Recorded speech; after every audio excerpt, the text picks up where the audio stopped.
আজকের গুরুত্বপূর্ণ আঞ্চলিক সংবাদে সবাইকে জানাই স্বাগতম। আজকের সকালের বিশেষ খবর হলো, নিজের ব্যর্থতা ঢাকতেই মুখ্যমন্ত্রী জিহাদ শব্দ নিয়ে ব্যস্ত হয়ে উঠেছেন। মুখ্যমন্ত্রী ডক্টর হিমন্ত বিশ্ব শর্মার তীব্র সমালোচনা করে এমন মন্তব্য করেছেন গৌরব গগৈ। রবিবার মুখ্যমন্ত্রী ডক্টর হিমন্ত বিশ্ব শর্মাকে তীব্র আক্রমণ করেন লোকসভার সাংসদ গৌরব গগৈ। হিমন্তের মুখে বারবার জিহাদ শব্দ উচ্চারণ করার তীব্র প্রতিবাদ জানিয়েছেন গৌরব। রবিবার গৌরব গগৈ বলেন, হিমন্ত সরকার দুর্নীতিতে নিমজ্জিত, সব ক্ষেত্রেই ব্যর্থ হচ্ছে বিজেপি সরকার। দুর্নীতি আর প্রশাসনিক ব্যর্থতা ঢাকতে মুখ্যমন্ত্রী বারবার জিহাদ শব্দ উচ্চারণ করছেন বলে মন্তব্য করেছেন গৌরব গগৈ। তিনি প্রশ্ন করেন, কেউ কি পারবেন আসামের মুখ্যমন্ত্রী হিমন্ত বিশ্ব শর্মাকে বারবার জিহাদ শব্দ উচ্চারণ করা থেকে বিরত রাখতে? উল্লেখ্য, 5 আগস্ট মুখ্যমন্ত্রী হিমন্ত বিশ্ব শর্মা ঘোষণা করেন, লাভ জিহাদে জড়িতদের কঠোর শাস্তি দিতে সরকার আইন প্রণয়ন করছে। এছাড়াও কয়েকদিন আগে মুখ্যমন্ত্রী বলেন, ইউএসটিএম আসামে ফ্লাড জিহাদ শুরু করেছে। মুসলিমদের নিয়েও গত কয়েকদিন ধরে নানা মন্তব্য করে চলেছেন হিমন্ত। এর প্রতিবাদী রবিবার মুখ খুলেন গৌরব গগৈ। অপরদিকে করিমগঞ্জে মা বাবাকে কুপিয়ে হত্যা, ফেবুতে পোস্ট ছেলের। জঘন্য ও নৃশংস ঘটনা ঘটল করিমগঞ্জের ব্রাহ্মণ শাসন গ্রামে। দা দিয়ে কুপিয়ে মা বাবাকে হত্যা করলো পাষণ্ড ছেলে। খুন করে সামাজিক মাধ্যমে দোয়া পড়ে পোস্ট করে পাষাণ ছেলে আব্দুল হালিম। রবিবার বিকেলে হঠাৎ করে প্রবেশ করে মা বদরুন্নেসা ও বাবা আব্দুল সালামের উপর ধারালো দা দিয়ে আক্রমণ করে। উপর্যুপরি কূপ বসায় মা বাবার উপর। ঘরের মধ্যে প্রাণ হারান দম্পতি। হত্যা করে রক্তাক্ত দা নিয়ে সাইকেলে ঘর থেকে পালিয়ে নিজের ফেসবুক অ্যাকাউন্টে দোয়া পড়ে একটি ভিডিও পোস্ট করে হালিম। ঘটনার খবর পেয়ে পুলিশ পৌঁছে দুটি দেহ উদ্ধার করে ময়নাতদন্তের জন্য করিমগঞ্জ সিভিল হাসপাতালে পাঠিয়েছে। পুলিশ হালিমকে গ্রেফতার করেছে বলে জানা যায়। এদিকে কেন হালিম তার মা বাবাকে এভাবে নৃশংস হত্যা করলো তা জানা যায়নি। পুলিশি তদন্তে বেরিয়ে আসবে মূল রহস্য। এই ঘটনা এলাকায় চাঞ্চল্য সৃষ্টি হয়েছে। অপরদিকে বাংলাদেশে হিন্দুদের উপর নির্যাতন ও অত্যাচার সহ মঠ মন্দিরে ভাঙচুরের ঘটনাকে কেন্দ্র করে উত্তপ্ত বরাক উপত্যকা। এর বিরুদ্ধে গর্জে উঠল করিমগঞ্জের হিন্দু রক্ষী দল। রবিবার করিমগঞ্জ শহরে বিভিন্ন স্লোগানে উত্তাল করে তুলেন প্রতিবাদকারীরা।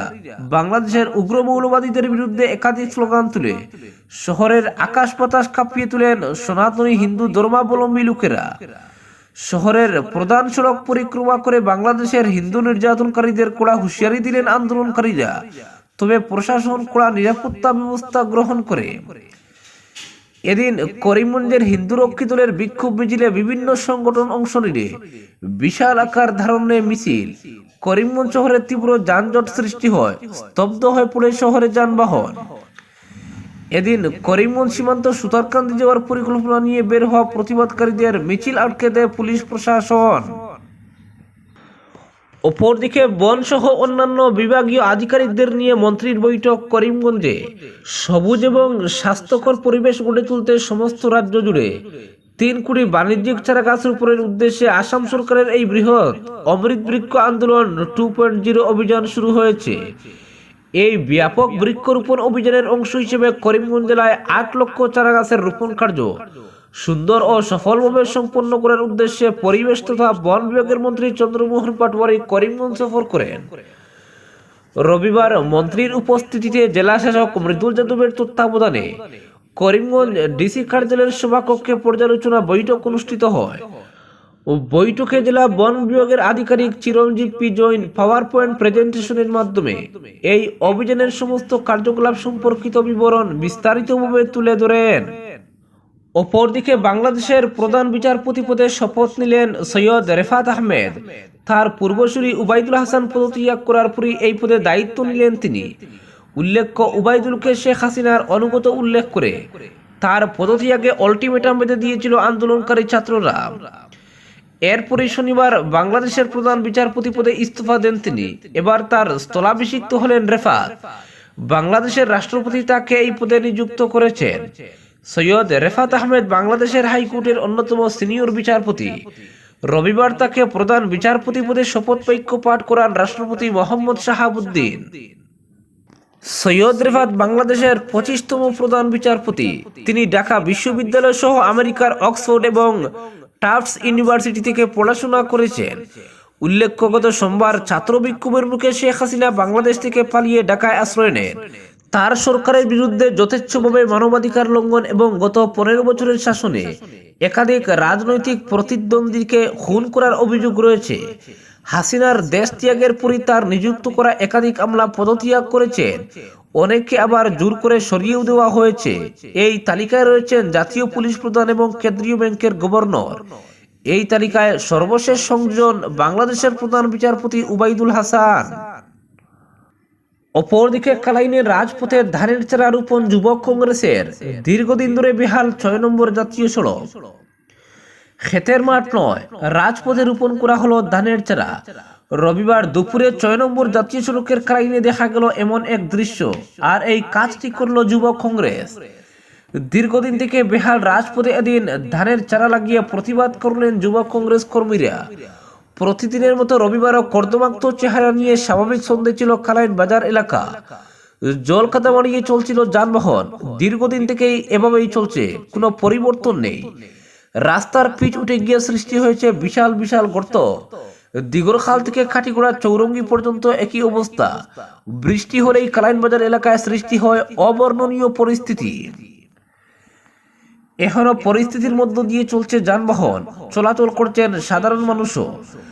সংস্কারের মাধ্যমে জাতীয় সড়কের এই দুরবস্থার অবসান করতে বেশ কিছুদিন থেকেই চলছে আবেদন নিবেদন, কিন্তু কিছুতেই যেন কাজ হচ্ছে না। গত 30 জুলাই বিষয়টি নিয়ে কাটিগড়ার সার্কেল অফিসারের দ্বারস্থ হয়ে কাছাড় যুব কংগ্রেস। রাস্তা সংস্কারের দাবিতে 1 সপ্তাহের সময়সীমা বেঁধে দিয়ে সার্কেল অফিসারকে দেওয়া হয় স্মারকপত্র, কিন্তু না, রাস্তার তেমন কোনো উন্নতি হয়নি। ফলে রবিবার দুপুরে হঠাৎ প্রতিবাদে নেমে পড়েন একাংশ যুবক কংগ্রেস কর্মী। জাতীয় সড়কের কালাইন বাজার থেমতায় কর্দমাক্ত রাস্তায় নেমে যুবক কংগ্রেস কর্মীরা ধানের চারা রোপণ করতে শুরু করেন। দেখা যায় একদিকে কর্দমাক্ত রাস্তা দিয়ে চলছে যানবাহন, আর অন্যদিকে ক্ষেতের মাঠের মতো চলছে ধানের চারা লাগানোর ব্যস্ততা। হঠাৎ করে যুব কংগ্রেসের এই প্রতিবাদী কর্মসূচি দেখে কিছুক্ষণের জন্য থমকে যায় সাধারণ জনজীবন। রাজপথে ধানের চারা লাগানোর এই দৃশ্য তাড়িয়ে তাড়িয়ে উপভোগ করেন একাংশ লোক, যান চালকরা।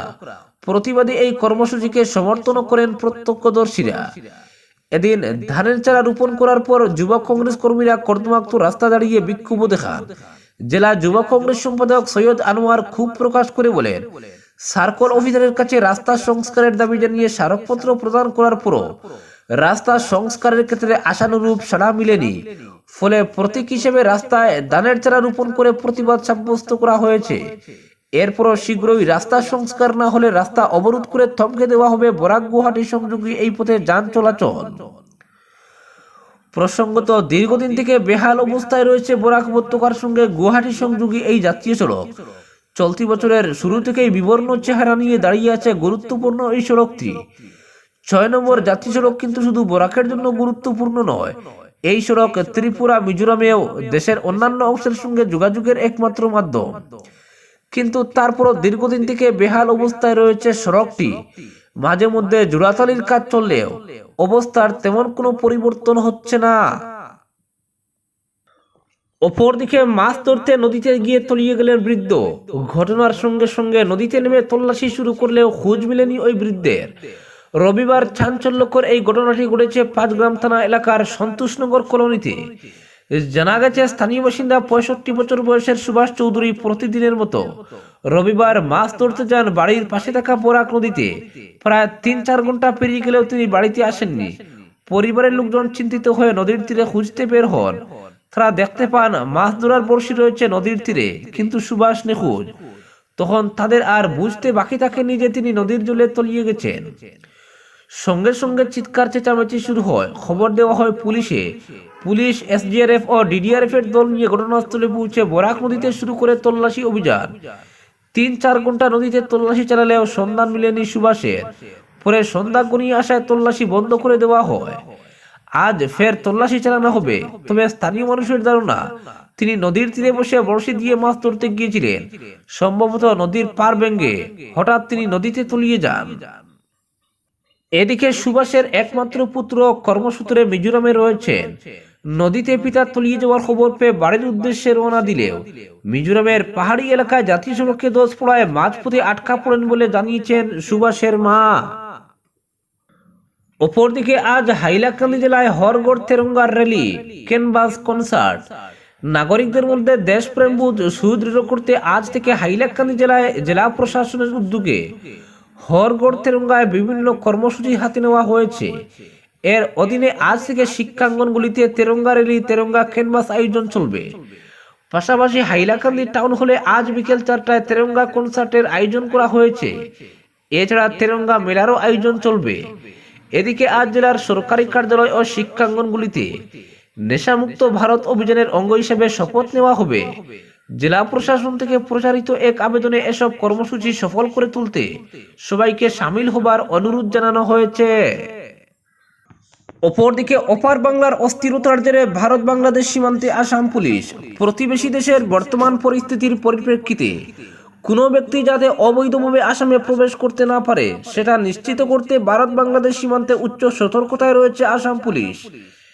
এ বিষয়ে নিশ্চিত করেছেন একজন শীর্ষ কর্মকর্তা। পুলিশের ডিজিপি জিপি সিং জানান, কেন্দ্র একটি নয়া নির্দেশ জারি হয়েছে। সেখানে বলা হয়েছে বাংলাদেশ থেকে কাউকে অবৈধভাবে ভারতে প্রবেশ করতে দেওয়া হবে না। এক সাংবাদিক সম্মেলনে তিনি বলেন, বিএসএফ হলো সীমান্ত বরাবর প্রতিরক্ষার প্রথম লাইন এবং আসাম পুলিশ যেহেতু দ্বিতীয় লাইন, তাই আসাম পুলিশও উচ্চ সতর্কতায় রয়েছে। তবে ডিজিপি জানান, ভারতীয় পাসপোর্টধারীদের বেশিরভাগ ছাত্র এবং ব্যবসায়ীদের যদি তাদের নথিগুলি যথাযথ যাচাই করার পর বৈধ পাওয়া যায় তবে তাদের প্রবেশের অনুমতি দেওয়া হবে।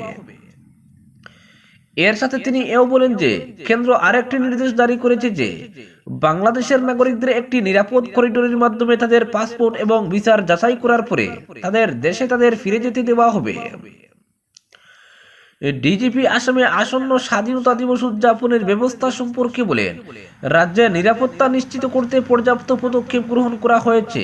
তিনি বলেন, এসপিদের প্যারেড গ্রাউন্ডে নিরাপত্তা জোরদার করার নির্দেশ দেওয়া হয়েছে।